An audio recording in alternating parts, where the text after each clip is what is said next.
सावधान। णमो अरिहन्ताणं णमो सिद्धाणं णमो आयर्याणं णमो वज्रायाणं णमो लोये सवसाहुं। मङ्गलं भगवान् वीरो मङ्गलं गौतमो गणी मङ्गलं कुन्दकुन्दाद्यो जैनधर्मोऽस्तु मङ्गलं। सर्वमङ्गलमाङ्गल्यं सर्वकल्याणकारकं प्रधानं सर्वधर्माणां जैनं जयतु शासनं जैनं जयतु शासनम्। नमः श्रीवर्धमानाय निर्धूतकलिलात्मने सालोकानां त्रैलोकानां यद्विद्यादर्पणाय ते। आत्मज्ञान ही ज्ञान है शेष सभी अज्ञान। आत्म शांति का मूल है वीतराग विज्ञान। भावना भवनाशिनी अरे भावना भववर्धनी। भावनाओं का ही समस्त फल है।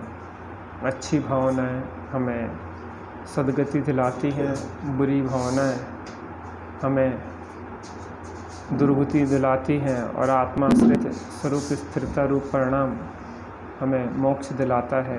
हमें निश्चित करना है कि हमें कैसे भावों को करना है। अपनी चर्चा मृगसेन, मछुआरे और बंधुश्री की चल रही है कथा के माध्यम से कि एक जंगल में महामुनिराज विराजते थे। वहाँ पे एक मृगसेन नाम का मछुआरा नदी में मछलियाँ पकड़ने जाता था। एक दिन वह मछलियाँ पकड़ने जा रहा था। मार्ग में मुनिराज विराजमान दिखे और वह जाके उनके चरणों में बैठ गया कि स्वामी, मेरा जीवन बहुत पतित है, मैं कैसे अपने जीवन का उद्धार करना चाहूँ, कैसे करूँ। तो मुनिराज ने कहा कि जीवन में कोई ना कोई नियम प्रतिज्ञा लो जिससे तुम्हारा जीवन का उत्थान शुरू हो। और उसने कहा कि महाराज, आप मुझे कोई नियम दें। ने क्या करते हो तुम? उन्होंने कहा मैं मछली पकड़ता हूँ स्वामी। तो उन्होंने कहा कि ये तो बहुत ख़राब कार्य है और मछलियों को पकड़ने का कार्य बंद कर दो। उसने कहा प्रभु, मेरी कोई आजीविका का अन्य साधन नहीं है, मैं काम बंद करने में असमर्थ हूँ। भविष्य में समर्थ होऊंगा तो बंद कर दूंगा, फिर भी मैं कोई नियम लेना चाहता हूँ। तो उन्होंने कहा कि एक काम करो, एक छोटा सा नियम ले लो कि जो पहली मछली तुम्हारे जाल में फंसे उसको छोड़ देना। और वह जाल लेके नदी की ओर गया। मछली भी आज रोज़ से बड़ी मछली फंसी, लेकिन उसे नियम याद आ गया कि मुझे पहली मछली छोड़ने का नियम है। और उसने उस मछली को की पूँछ में धागा बांध के उसको छोड़ दिया। फिर मछली पकड़ने गया, फिर वही मछली। ऐसा होते होते 5 बार वही मछली आई और उसने उस मछली को छोड़ दिया। घर आया तो उसकी स्त्री इंतज़ार कर रही थी, लेकिन जब खाली हाथ देखा तो उसने द्वार लगा लिए तो बाहर ही वह एक लकड़ी के सहारे लेट गया। रात्रि का समय था। एक काला नाग विषधर आया और आके उसने उसे डस लिया, जिससे उसके प्राण कंठगत हो गए। लेकिन उसे महाराज जी द्वारा दिया हुआ मंत्र स्मरण में आया। पंच नमस्कार मंत्र ही जीवों का कल्याण करता है और वह पंच नमस्कार मंत्र का स्मरण करते करते अपनी पार्थिव देह को छोड़ा। सुबह का समय हुआ। उस मछुआरे की स्त्री बाहर आके निकली तो अपने मृत पड़े पति को देख के वह दुखी हुई। उसको प्रायश्चित हुआ और उसने भी संकल्प किया कि मेरे पति इस भव में यह थे, अगले भव में भी मेरे पति बने। और ऐसे निदान पूर्वक क्या हुआ देखते हैं कि वह मृगसेन का जो जीप था वह विशाल नगरी के सेठ गुणपाल की पत्नी जो धनश्री थी कि उसके गर्भ से पुत्र रत्न के रूप में उसने जन्म लिया, और उसकी पत्नी जो थी उसने उसी नगर में एक वणिक से श्रीदत्त थे उनकी पत्नी के गर्भ से जन्म लिया। वहाँ पे एक सेठ गुणपाल रहते थे, बहुत ही जैन धर्म को मानने वाले धर्मात्मा थे, और वह बहुत पूरा परिवार, उनकी पुत्री पत्नी आदि सभी धर्मात्मा थी। उनकी पुत्री जब युवा हुई तो वहाँ का जो सेठ था विशाल नगरी का, उसका नाम था विश्वंधर, वह वन क्रीड़ा के लिए जा रहा था। अचानक उसकी नज़र बंधुश्री पर पड़ी और वह उसको सेठ पुत्री को देख के आसक्त हो गया, और उसने सोचा कि मैं इसके साथ विवाह करूंगा। खबर भेजी सेठ गुणपाल के पास कि तुम अपनी पुत्री का विवाह मेरे से करो, मैं पटरानी बनाऊंगा। सेठ गुणपाल ने सोचा कि नहीं, मैं ऐसा नहीं कर सकता, लेकिन फिर भी अपनी पत्नी और बच्ची से सलाह लूं। तो वहाँ पे सेठ ने अपनी पत्नी धनश्री से कहा कि राजा का इस प्रकार से प्रस्ताव आया है। धनश्री ने कहा नहीं, हम अपनी पुत्री का विवाह किसी प्रकार से भी विधर्मी राजा से नहीं करेंगे। फिर दोनों ने बंधुश्री से भी पूछा और बंधुश्री ने भी यही कहा कि नहीं, मैं जैन धर्म को छोड़ के किसी प्रकार से भी अन्य किसी से विवाह नहीं कर सकती हूँ। प्राण दे सकती हूँ लेकिन जैन धर्म नहीं छोड़ सकती हूँ। इस प्रकार से विचार करके गुणपाल सेठ ने वहाँ से जाना उचित समझा, और वह अपनी 1 अरब 8 करोड़ की संपत्ति को और गर्भवती जो पत्नी थी धनश्री उसको लेके और पुत्री को लेके वहाँ से निकला, और वहीं पे श्रीदत्त नाम के सेठ के यहाँ अपनी स्त्री को छोड़ दिया और पुत्री के साथ वहाँ से निकल गया। वहाँ पे जो धनश्री थी वह अपने पति और पुत्री के वियोग में दुखी रहती थी। एक बार वहाँ पे शिवगुप्ती और मुनिगुप्त नाम के 2 मुनिराजों का वहाँ पे पहुँचना हुआ, और वहाँ पे जाके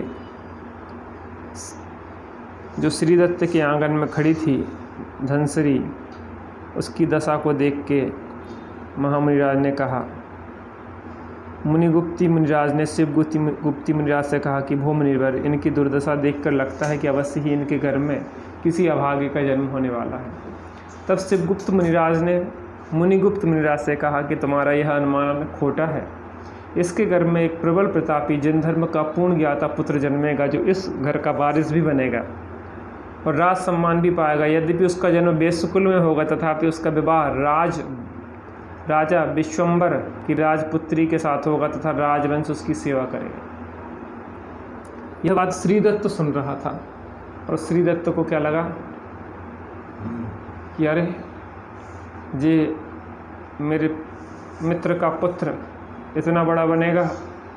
उसको जलन ईर्ष्या होने लगी, और क्या सोचा उसने कि इसको मैं मरवा दूंगा। समय से धनश्री ने पुत्र को जन्म दिया, लेकिन प्रसव पीड़ा के कारण वह मूर्छित हुई। उतने में उसके पुत्र को धनदत्त ने क्या किया, उसको भंगी को दे दिया मारने के लिए, लेकिन उसको दया आ गई भंगी को और उसने वहाँ उसको छोड़ दिया। श्रीदत्त की एक बहन थी, उसका विवाह इंद्रदत्त सेठ से हुआ था। उसके कोई संतान नहीं थी। बालक के पूर्वोपार्जित पुण्य के उदय से इंद्रदत्त माल बेचकर वहीं से निकला। रास्ते में ग्वाले के मुख से उस बालक के समाचार सुनकर जहाँ बालक था वहाँ गया। बालक का अनुपम सौंदर्य और तेज देखकर बहुत प्रसन्न हुआ। वहाँ से बालक को गोद लेकर घर ले आया।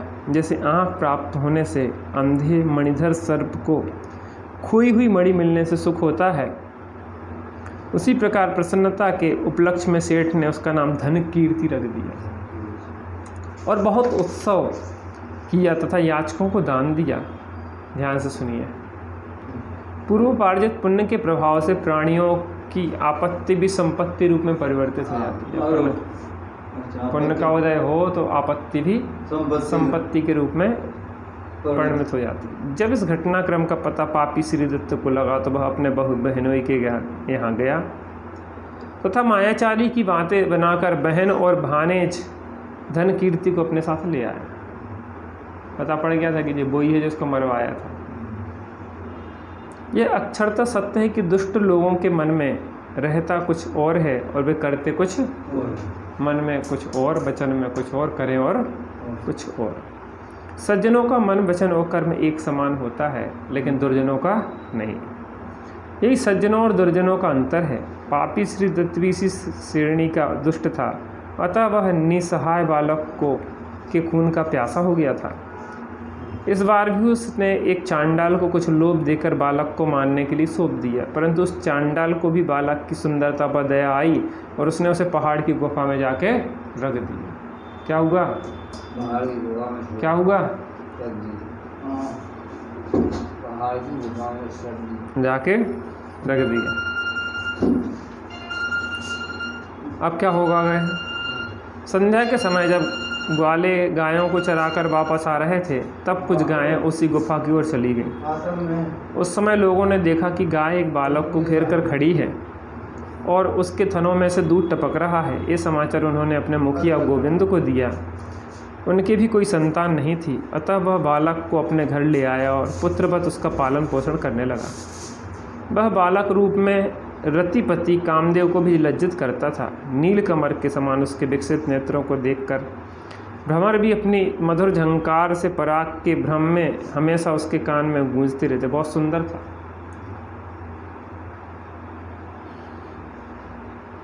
चंद्र समान उसकी कीर्ति तथा सूर्य के समान उसका तेज देखकर लगता था कि मानो पृथ्वी भी स्वर्ग के समान है। इतना सुंदर था बालक, तेजस्वी, प्रतापी। ये एक प्रतिज्ञा का फल था, समझे? इस प्रकार जैसे जैसे वह बालक दूज के चंद्रमा के समान वृद्धिंगत होता गया, वैसे वैसे समस्त कलाएं उसके पास आती चली गई। एक दिन पापी श्री दत्त घी लेने के लिए गोविंद मुखिया के घर आ गया। धन कीर्ति पर नज़र पड़ते ही वह उसे पहचान गया और गोविंद मुखिया के घर लोगों से पूछकर शंका दूर करके फिर उसे मारने का षड्यंत्र रचने लगा। वो गोविंद मुखिया उठा ले आया था ना ग्वाला, फिर देखा कि अरे ये तो अभी जिंदा है। उसके बाद क्या हुआ?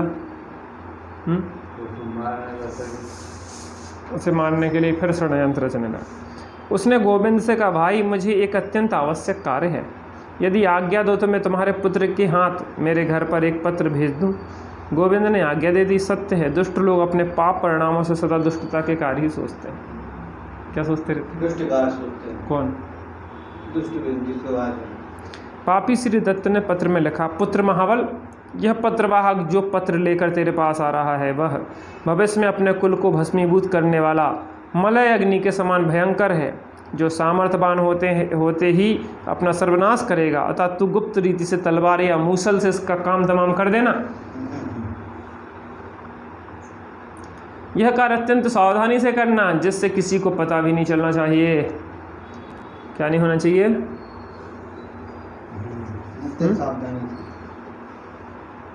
कितनी सावधानी से? कुमार धनकीर्ति ने पत्र को लेकर अपने गले में पहने हुए हार के साथ बांध लिया। उसने उस पत्र को गले में बांध लिया तथा निर्भय होकर वहाँ से श्री दत्त के घर की ओर चल दिया। चलते चलते थक जाने से वह मार्ग में एक वृक्ष के नीचे सो गया। नींद आ गई इसको। उसी समय अनंग सेना नामक वेश्या वहाँ फूल तोड़ने आई। उसे कुमार के गले में पत्र देखकर ऐसी उसकी इच्छा हुई कि इस पत्र में क्या लिखा है, जरा पढ़ूं तो सही। पत्र पढ़ते ही वह चकित हो गई। उसने कुमार की सुंदरता पर तथा पत्र प्रेषक की निष्ठुरता पर बहुत देर तक विचार किया और अंत में उसने उन लिखे हुए अक्षरों को अत्यंत सावधानीपूर्वक मिटाकर उसके स्थान पर अपनी आँख के आंजे हुए काजल को सली से निकालकर ऐसा लिखा कि हे प्रिया।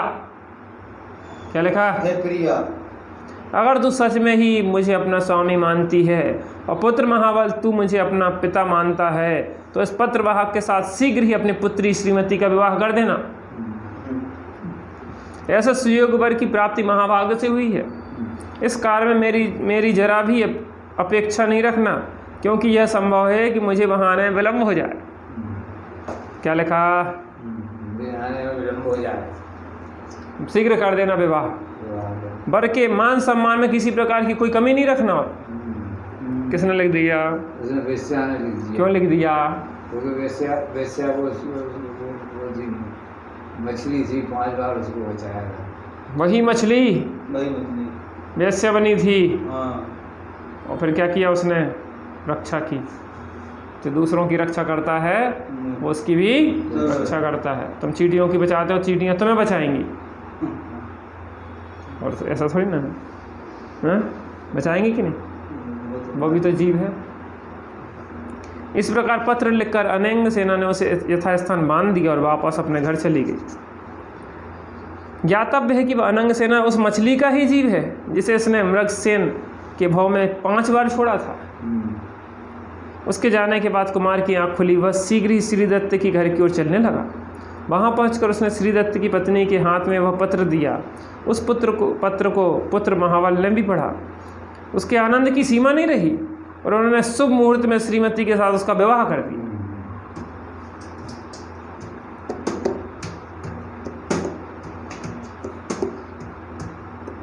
बाबुल की दुआएं लेती जा तुझको सुखी संसार मिले। मायके की कभी ना याद आए, ससुराल में इतना प्यार मिले। हाँ, क्या हो गया? क्या हो गया? ब्याह कर दिया। भेजा काय के लिए था? मारने के लिए। हो क्या गया? जब इसका पूर्व का पुण्योदय होए, शत्रु भी मित्र बन जाए। आशा यह है कि जो होना है वह होकर रहता है, उसमें कोई फेरफार नहीं कर सकता। जो होने योग्य होता बस वो ही हो रहा है।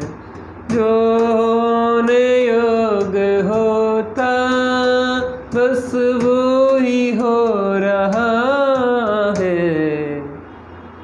आगे, स्वयमेव इस जगत का सब काम हो रहा है। स्वयमेव इस जगत का सब काम हो रहा है।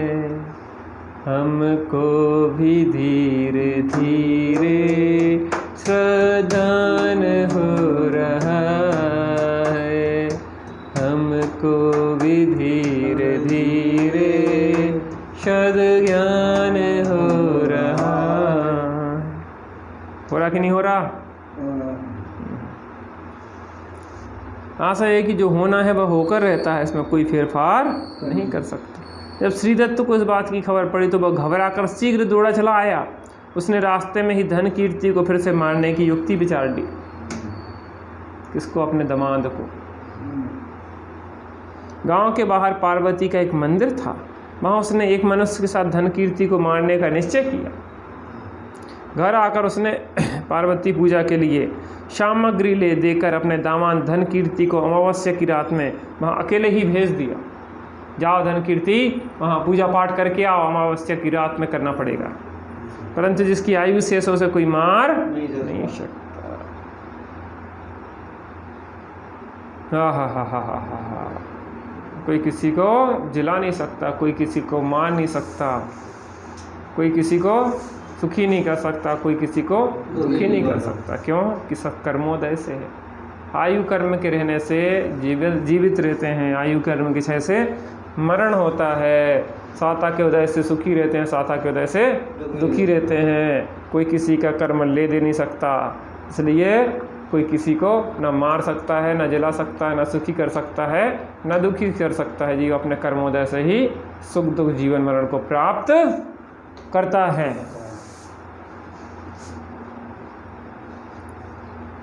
हाँ।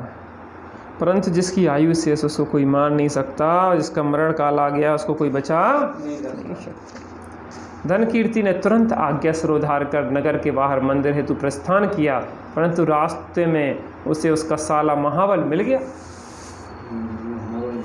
क्या नाम था साले का? महाबल। बहुत बलशाली था। उसने कुमार से पूजा की सामग्री ले ली और धन कीर्ति को वापस घर भेज दिया। एक कहावत है कि पिता के पुण्य से संतान की वृद्धि होती है और पिता के अधर्म से संतान का अधःपतन होता है। क्या कहावत है? पिता के पुण्य से संतान की वृद्धि होती है और पिता के पाप से संतान का अधःपतन होता है। श्री दत्त के पाप ने पुत्र के ऊपर हाथ साफ कर दिया। क्या कर दिया? हाथ साफ कर दिया। कैसा साफ? पिता के पापाचरण से निरपराध महाबल मंदिर में जाते ही मारा गया, क्योंकि उसने पहले से आदमी लगा दिए थे कि जो मंदिर में आएगा रात में उसको क्या करना? मार देना। अमावस्या की रात थी, कुछ सूझ नहीं आई कि कौन है ये। और महाबल गया साला और उसने क्या किया? जल्लाद ने उसको मार डाला। पुत्र की मृत्यु से श्रीदत्त अत्यंत दुखी हुआ। उसने अपनी पत्नी से धन कीर्ति को मारने की युक्ति पूछी। पत्नी ने कहा कि तुम निश्चिंत रहो, अब तुम सठिया गए हो, तुम्हारी बुद्धि शिथिल हो गई है, मैं उसका काम तमाम करूंगी। जी, स्त्री समझदार है कि मूर्ख है? समझदार है कि मूर्ख है? सेठ की स्त्री इससे समझदार तो वो थी। कौन? वेश्या से ही समझदार कौन थी? एक और क्या नाम था उसका? मछुआरे की पत्नी घटा थी, क्योंकि उसने भले छोड़ दिया हो उस समय रात में, लेकिन उसका अभिप्राय गलत नहीं था। बाद में क्या निदान किया था कि मैं उसकी पत्नी हो, पश्चाताप कर लिया था। लेकिन ये तो क्या कर रही थी? बहुत बुरा कर रही थी। पुत्र की मृत्यु से श्रीदत्त अत्यंत दुखी हुआ। उसने अपनी पत्नी से धन कीर्ति को मारने की युक्ति पूछी। पत्नी ने कहा कि तुम निश्चिंत रहो, अब तुम सिठिया गए हो, तुम्हारी बुद्धि शिथिल हो गई है, मैं उसका काम तमाम कर देती हूँ। ऐसा कहकर उसने 2 प्रकार के लड्डू बनाए।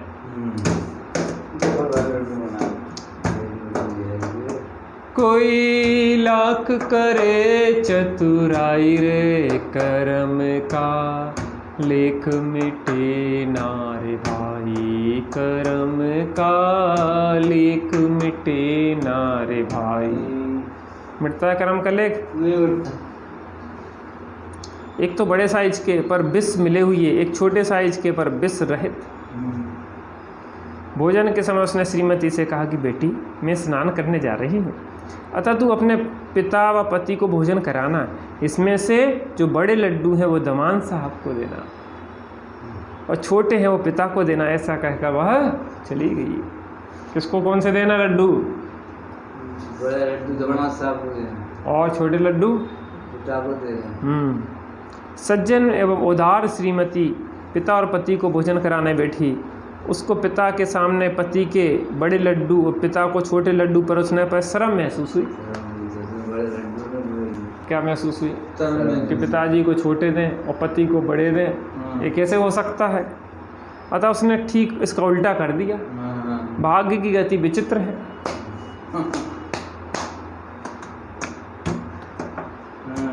जब भाग्य मारे जोर को दे नींदे चोर।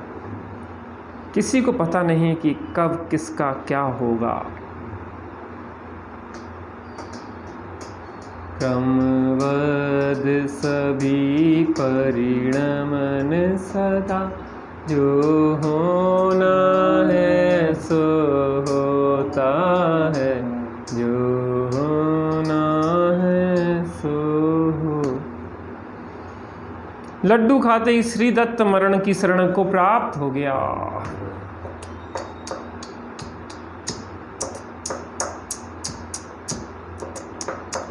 उसकी दुष्टता का अंत आ गया। जब श्रीमती की माता स्नान करके आई तो उसके दुख का पार नहीं रहा। उसने बहुत विलाप किया, सभी के सामने धन कीर्ति को मारने की बात उजागर कर दी और स्वयं ने भी एक जहरीला लड्डू खाकर अपना जीवन का अंत कर दिया। क्या है जो संसार की विचित्रता। पति भी गया, पुत्र भी गया और स्वयं भी चली गई। ऐसा होता है, जो दूसरे का बुरा करना चाहता है उसका स्वयं का बुरा। अपन तो नहीं करेंगे बुरा किसी का, करेंगे?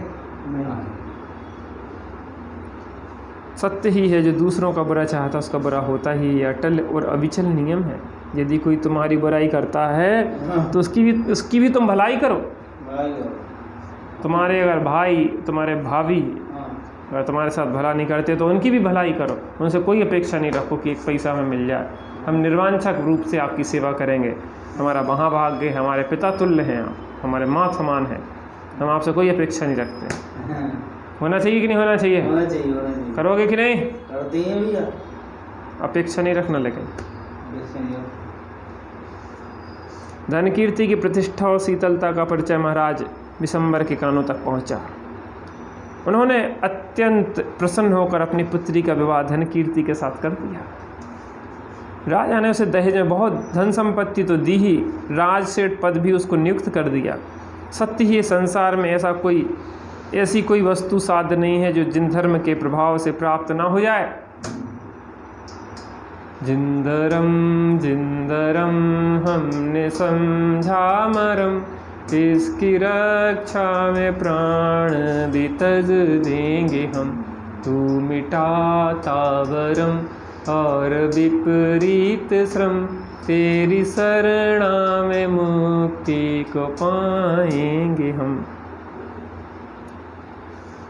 जब सेठ गुणपाल धन कीर्ति के वास्तविक पिता को अपने भाग्योदय के समाचार मिले तो वह शीघ्र कौसंबी से उज्जैन के लिए रवाना होकर उज्जैन आए और काफ़ी लंबे समय के बाद पिता पुत्र का मिलन हुआ। कौन? सेठ गुणपाल। धन कीर्ति के वास्तविक पिता को क्या हुआ?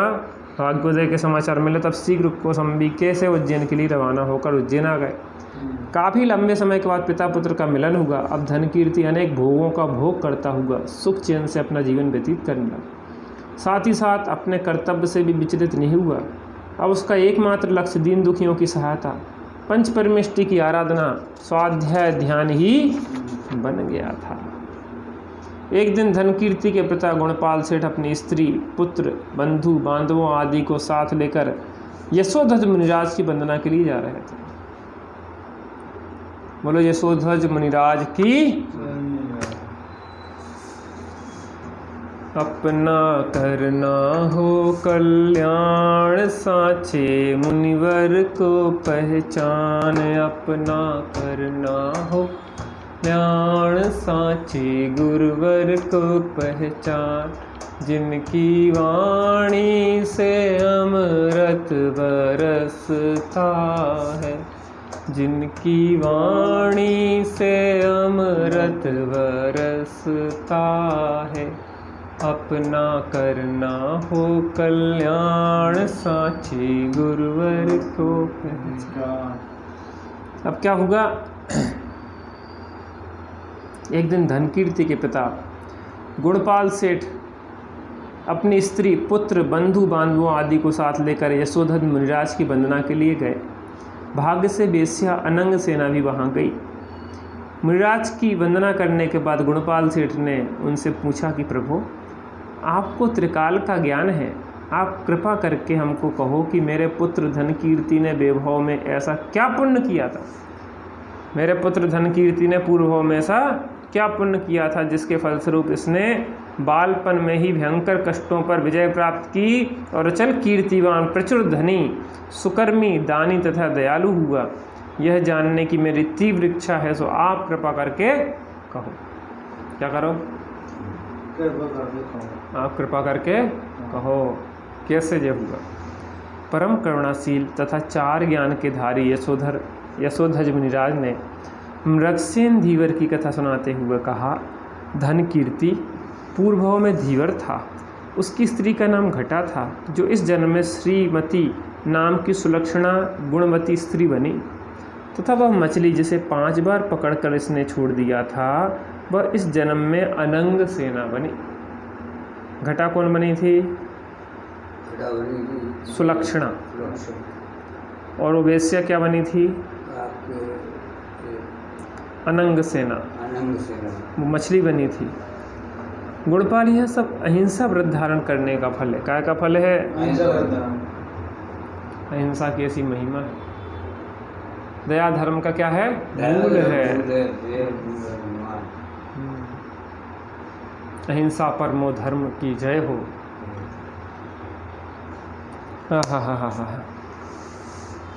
यह अहिंसा व्रत का प्रवर्तक जिन धर्म ऐसा धर्म है जिससे सज्जनों को क्या नहीं मिलता, अर्थात अहिंसा धर्म का प्रवर्तन करने वाला जो जिन धर्म है उसकी शरण आने से जीव को सब संपत्ति ऐश्वर्य आदि की प्राप्ति होती है।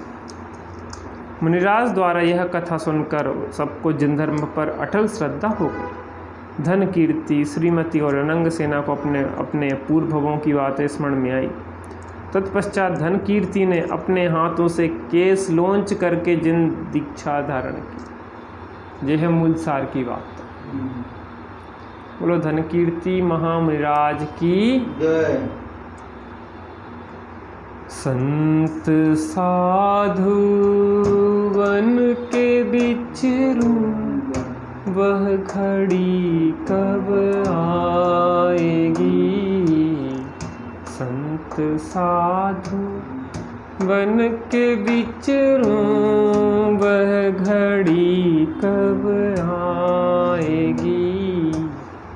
चल पड़ूं मैं मोक्ष पथ पर वह घड़ी कब आएगी। आएगा वैराग्य मुझको इस दुखी संसार से। आएगा वैराग्य मुझको इस दुखी संसार से। छोड़ कर घर वार दीक्षा की घड़ी कब आएगी। छोड़ कर घर वार दीक्षा की घड़ी कब आएगी। संत साधु वन के बिचरूं वह घड़ी कब आएगी। हा। जय हो धन कीर्ति महामुनिराज की जय हो। मुनिराज द्वारा यह कथा सुनकर सबको जिन धर्म पर अटल श्रद्धा हो गई। धन कीर्ति, श्रीमती और अनंग सेना को अपने अपने पूर्व भवों की बातें स्मरण हो आईं। तत्पश्चात धन कीर्ति ने अपने हाथों से केसलोंच करके जिन दीक्षा धारण कर ली। धन कीर्ति की यह दशा देखकर श्रीमती और अनंग सेना ने भी अपने हृदय में से विषयाभिलाषा छोड़कर जिन दीक्षा अंगीकार कर ली। जिन धर्म के प्रभाव से धन कीर्ति को समाधि पूर्वक प्राण त्यागने से सर्वार सिद्धि का श्रेष्ठ सुख प्राप्त हुआ। सर्वार सिद्धि कौन सा विमान है? अंतिम विमान है। वहाँ से एक भवचारी जीव होते हैं, नियम से मोक्ष जारी होते हैं। आप ये सोचो कि एक मछुआरा कैसे सिद्ध दशा को प्राप्त करता है।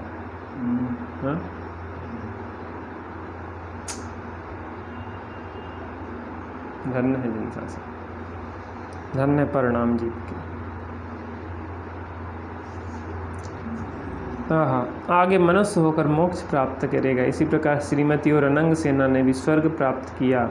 सत्य है कि जिन धर्म की आराधना से किसको सुख नहीं मिलता, अर्थात सभी को सुख मिलता है। जिन शासन की छत्र छाया में जो आया तो सुखी हो जाता है। तेरी छत्र छाया भगवन मेरे सिर पे हो, मेरा अंतिम मरण समाधि तेरे दर पर हो। तेरी छत्र छाया भगवन मेरे सिर पे हो, मेरा अंतिम मरण समाधि तेरे दर पर हो। दुख नाश हो कर्म नाश हो, बोधि लाभ भर दो। हो दिलाव भर दो। जिन गुण से प्रभु आप भरे हो वह मुझ में भर दो, वह मुझ में भर दो। यही प्रार्थना यही कामना पूर्ण आप कर दो। मेरा अंतिम मरण समाधि तेरे दर पर हो। सत्य है कि जिन धर्म की आराधना से किसको सुख नहीं मिलता, अर्थात धर्म कल्पतरु के समान मन वांछित फल देने वाला होता है। देखो उस मछुआरे के जीव मृगसेन ने मछली को 5 बार छोड़ा था, तो मृगसेन को श्रीदत्त द्वारा 5 बार मारने की कोशिश करने पर भी उसका मरण नहीं हुआ और वह 5 बार सहज ही बच गया। अर्थात उसे बचाने के निमित्त भी 5 बार सहज ही प्राप्त हो गए। इससे यह सिद्धांत भी फलित होता है कि निमित्तों से कार्य नहीं होता, कार्य होने में निमित्त अवश्य होते हैं। निमित्तों से कार्य नहीं होता, लेकिन कार्य होने में निमित्त अवश्य होते हैं। जैसा कि श्रीदत्त ने धन कीर्ति को मारने के निमित्त 5 बार जुटाए, पर वे तो काम नहीं आए और धन कीर्ति ने अपने बचाव में कुछ नहीं किया, तथापि उसे बचने के निमित्त स्वयमेव मिल गए। अतः हमें भी कर्तृत्व के मिथ्या अहंकार से बचना चाहिए। तात्पर्य यह है कि कोई भी पाप कार्य किसी प्रलोभन में आकर नहीं करना चाहिए और भूमि के अनुसार पुण्य कार्यों को करने की भावना रखना चाहिए। हो जाने पर भी अहंकार नहीं करना चाहिए और ना होने पर भवितव्य का विचार कर समता भाव रखना चाहिए। क्या है गजब की बात। हा जीवन में, हमारे जीवन में भी नियम संयम आए, जीवों के प्रति दया अहिंसा का भाव रहे और भगवंतों की भक्ति, देवशाद गुरु की भक्ति, चित स्वरूप की दृष्टि पूर्वक आराधना करते हुए इस पार्थिव देह को छोड़ के यहाँ से सुगति को प्राप्त करके पुनः मनुष्य भाव प्राप्त करके, क्योंकि इस पंचम काल से मोक्ष होता नहीं है, और यहाँ पे पुनः नरदेह प्राप्त करके सहनन सामर्थ्य को प्राप्त करके और मुनि दीक्षा अंगीकार करके निष्भाव साधना द्वारा हम भी अरिहंत और सिद्ध दशा प्राप्त करें, ऐसी मंगलमय भावना से।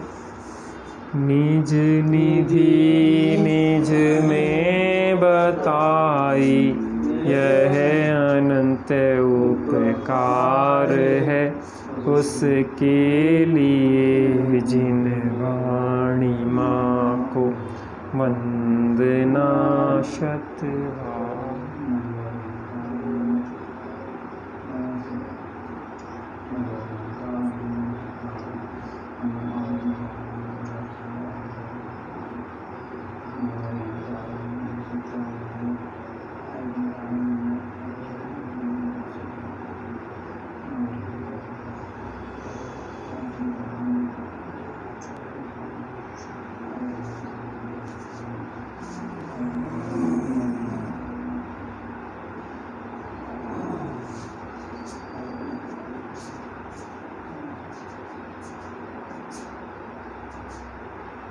संजन वाणी माता की जय, महाजैन धर्म की जय, पंच परमेष्ठी भगवान की जय हो।